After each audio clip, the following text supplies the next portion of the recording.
Peeps Galucia here, and today I'm going to showcase my strategy for Black Ops 3 Zombies, the Giant, single player. And I plan on having different strategy videos for every configuration of players, single, 2-player, 4-player, and then with 3 players, you can kind of do some of the alternatives with the 4-player. They kind of go hand in hand. That'll probably be a single video. But I'm going to point out a couple of things that a lot of you probably already know, and some things that you may not. Okay, now typically, around round 4 or so is when I'm going to start opening up doors. I always open up this first door because that is where the shotgun is. I don't care where the mystery box is. In this particular gameplay, the mystery box is over there. That doesn't bother me. I want the 2.62. Arguably, the 2.62 is the best weapon in the game. You can make arguments for a lot of different weapons, but the 2.62 is insanely powerful. It's really, really good pack-a-punched. And in single player, in my opinion, it is an absolute must. So, I want to get that first and foremost. The other thing I want to point out is that, yes, I opened up this first door and got the shotgun. I already have the RK5. And I will alternate and use that as well. However, I haven't opened up any other doors yet. The reason why is that in single player, your number one key to success is going to be your situational awareness. So with situational awareness, as we spectate myself killing the zombies, right now with situational awareness, meaning be aware of your surroundings, what we know for a fact is that in this room, you've got one barricade where zombies can come through, and that's it.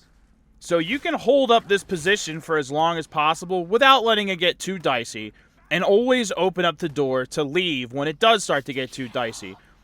Later on in the game, you have to have eyes in the back of your head. You have to constantly be looking around to see what's going on, but in this particular situation, in this particular part of the game, early on, when your weapons are weak, when you're weak, you don't have jugs yet, so on and so forth, you have the opportunity to keep a room like this, do it, because it's going to afford you a lot of leeway with knowing what is what. So now, I opened the door because there was a good chance it was going to be dogs anyway, and I just wanted to start opening up stuff, whether it was or wasn't, because, as I'll explain in a little bit, I use dogs to get stuff done because dogs are really easy. So once again, situational awareness. I haven't dropped down yet from this ledge or obviously turned on the power. So the reason I haven't left the room right away is because, once again, situational awareness. The only places that they're going to be able to come at me is through this barricade, this opening, and this barricade. And when you're standing in a particular area, zombies only spawn in so many places. So right now, with that gate closed, they're spawning out there, which brings them to any of the barricades on this whole wall. Here, and a couple of the barricades in this room, meaning they're going to come up the stairs, and that's it. So the majority of the zombies are actually going to come through this barricade, and then later on, that barricade, which sends them through this doorway. And the least of which is going to come through here. So, it's giving us a situation where we don't have to, once again, worry about our back. We're just looking a little bit to the left and the right and scanning, and that's how we take care of this room in this situation. Now that it's dogs, though, I am running around a little bit, putting down barricades. Again, points, very important early game. I also opened up that doorway because I'm going to need it open later on, and I may as well do it now. I try to get the pack-a-punch machine open as quickly as possible. A point to make is whenever you see the quick revival, go ahead and get it. Again, the perk machines are going to spawn quite randomly, but you actually don't need the power to be on to get quick revival, and I actually already had it before I turned the power on. As soon as I saw it, I bought it. It's only 500 points, and it is a revival. Instead of making it so you can quickly revive other players since you're by yourself, you self-revive, which is an insanely big deal, very important. So now that the power is on, you can see a zombie running across that bridge now. They will spawn over here.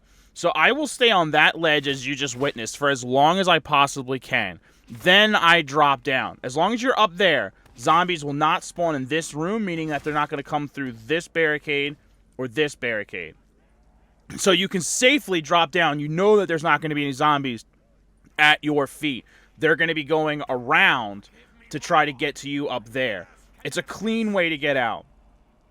You'll also note that I left this back door closed for a little while. Once again, nothing can hit me in the back as long as that door was shut, but I have gone ahead and opened it.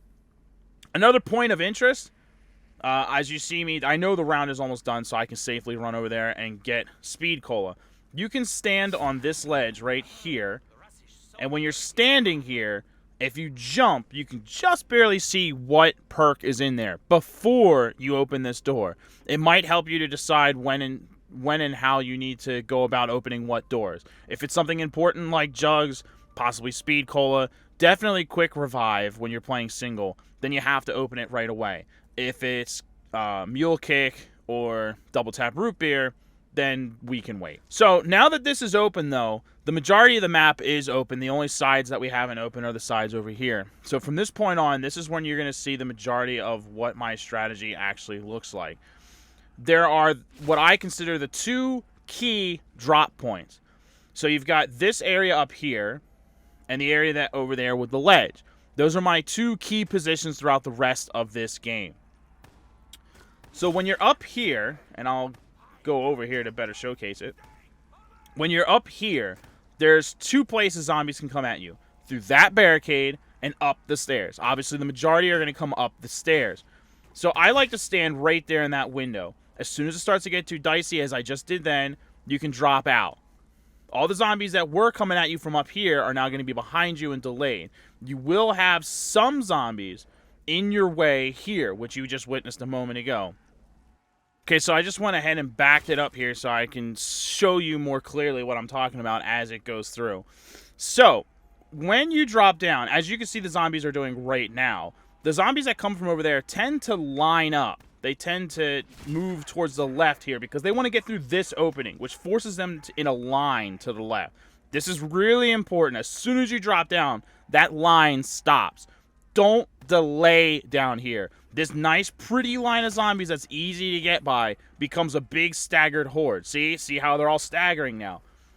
Another key thing, I ran that way. Don't run this way. Zombies can spawn right in here. There can still be zombies coming through here. If there are, they will block your path, and that's the game. You go around the long way where it's a lot less likely to run into zombies. This straightaway, you can stay here for a brief period of time. This is when I like to use a non-shotgun weapon. At this particular time, I don't have a non-shotgun weapon, but that's when I like to use non-shotgun weapons, because once again, they're lined up down a long corridor. Nothing's going to be spawning in this area just yet, because we haven't been there, so there's not going to be a danger of anything spawning there. And with that being the case, you have a little bit of time to shoot straight into the horde. So it's only round 10, but we're basically already in the pattern of what is going to be the rest of the strategy. So there's only a few more points that I have to make from this point on. You're going to stand in this window, you're going to stand on that ledge, and you're going to rotate. The important things are, you have a tendency to want to stay here as long as possible. Don't hesitate. As soon as they start hitting you, it doesn't take long for a horde to drop you. A few hits and you're done. So it's important to remember that, not to stay too long. It's important to remember that, as we zoom by all these zombies, on this particular ledge, they can get you from behind. Technically, they come from behind and get you on the left. When you're standing here, as I'm about to do, and you have to look to the left to kill this stuff, I can no longer see the majority of the zombies that are going to be coming from my right. And once again, as soon as they start hitting you, just drop off. Don't hesitate. Don't hang around thinking that you can tough it out. There's no reason to. You can keep running in this game forever. And even though we just left this area, odds are there's not going to be zombies in our way. They have stopped spawning that quickly because we're over there. If they're still spawning in the map, they're going to be spawning over there. That's the other reason why I like to pause. When I get over here, I will pause at this location and shoot down this corridor a little bit so that as zombies start to spawn, they start to spawn in this location, not over there where I'm getting ready to drop down. So, a couple important things. First of all, I finally got enough points and enough time to get over here and pack-a-punch the machine. I immediately repacked it because I had enough to do it. The reason being is a lot of the time, when you die in single player, even if you have quick revive and you have the opportunity to come back to life, a lot of the times you die right after the fact anyway, because you don't have jugs, you don't have speed cola, and there's still plenty of zombies in your way. When you die, of course, you get to use the explosive pistols for a period of time, which helps, but overall, it's still a very dangerous situation, and a lot of times you die anyway. Give yourself the best opportunity to survive. Don't worry about hoarding points. I had enough to pack a punch, so I did it. And in the end, this helps out a lot. Even though it was fireworks, which isn't the best repack, when you do get fireworks, it will kill nearby zombies, especially early on. It's very good at killing zombies in the early rounds when the zombies are weaker. This helps you to conserve ammo at a time when max ammos are somewhat abundant early game, but points are not abundant. So having to buy a new weapon because you ran out of ammo, or having to buy ammo off the wall, especially once the 262 is upgraded, making the ammo cost 4,500 points. That's not an option early game. So doing the repack is going to conserve us on ammo and help clear the way, and that is something worth talking about. Now, the other thing worth talking about is that, yes, some people might think that, oh, you've got 2 shotguns, like you're good to go, because you're single player, and most of the zombies are going to be in your face at all times. And you just saw me walk away from a ray gun there, and a lot of people are like, why would you do that? I'm just not a big fan of the ray gun, especially in single player. But the reason you don't want to have, yes, I could just upgrade this shotgun and have 2 fully upgraded, very nice shotguns. The reason I don't do that is because points are very important. Look at that. There's a glitched firework there. That's weird. Glitchy fireworks. Points are very important, and as you, I'm sure, are aware / can observe, shotguns do not get a lot of ammo. Shotguns do not get a lot of points. They're usually one-shot kills, and you'll see here, I'm getting 60 points per kill, 50 points right there. It depends on whether or not the spread is hitting the zombies as well, giving you 10 points, or if you're just getting the kills. But if you're just getting straight-up kills, we're talking 50 points per zombie, not a lot of points. You can see I get a little bit more with the Brecci because it's not upgraded, so it's not just like insta-killing stuff, but it's still not that great. You're going to need points. Early game, you need points to build up your stuff, your weapons, make sure they're all pack-a-punch, get all your perks. Later on, you need points in case there is a chance that you die, you come back from the quick revive and have the opportunity to rebuy all your perks and whatnot. You want enough money to do that. You also, late game, want enough points to use the traps. Now, in this particular gameplay, I actually don't use the traps that much. Look at the fireworks are still going off. That is wild. But you should use them whenever you have the opportunity, because we're running around and doing a lot of loops. Turning on those traps will kill a lot of zombies, and once again, help you conserve ammo. It's not always possible for you to find a max ammo. It's always possible for you to turn on traps if you have points. You can't use points to buy ammo unless it's the 262 off the wall or something like that. But you can use points to turn on traps and kill lots of zombies that way. Keep this in mind. Okay, if you are running loops around the map, like I'm at this ledge right here. If I chose, when I drop off, all the zombies are in my face. I'm about to drop off right now. I could quickly run to the left, turn on this trap, making the barricade for the bridge activate. All these zombies right here would be dead. All of them. That's a lot of dead zombies. What is that, like 20 dead zombies right there alone, plus any more that are going to spawn in the meantime?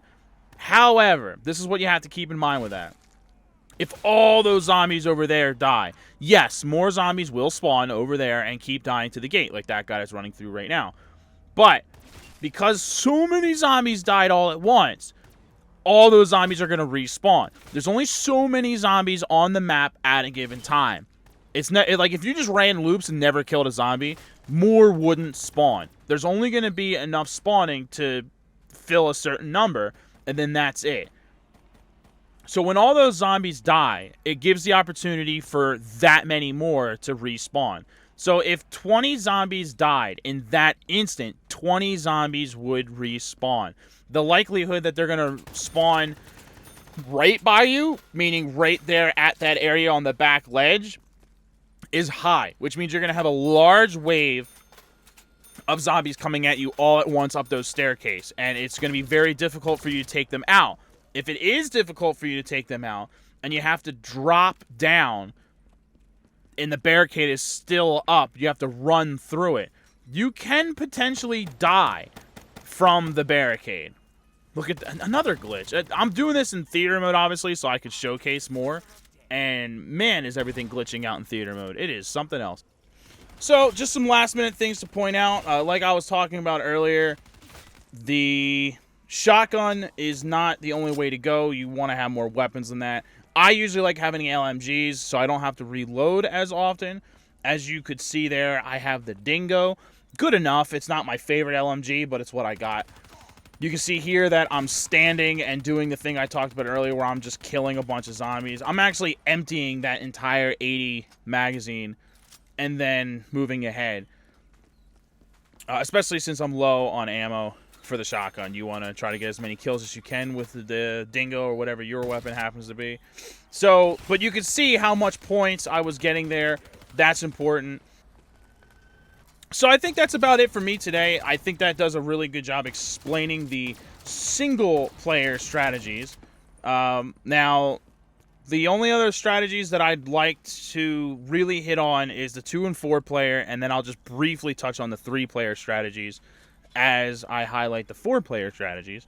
The 4-player strategies are probably the most strategically intense. There's a lot going on there, but the 2-player strategies are mostly just variants on the single-player strategies with a couple of key differences.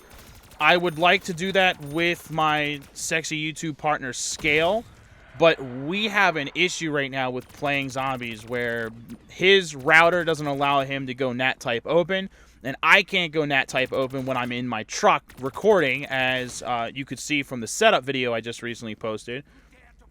My internet in the truck is a mobile-based internet. Verizon has strict controls over any SIM card device and not allowing you to open it up to NAT type. So I can only record with him, with the two of us, while I'm home.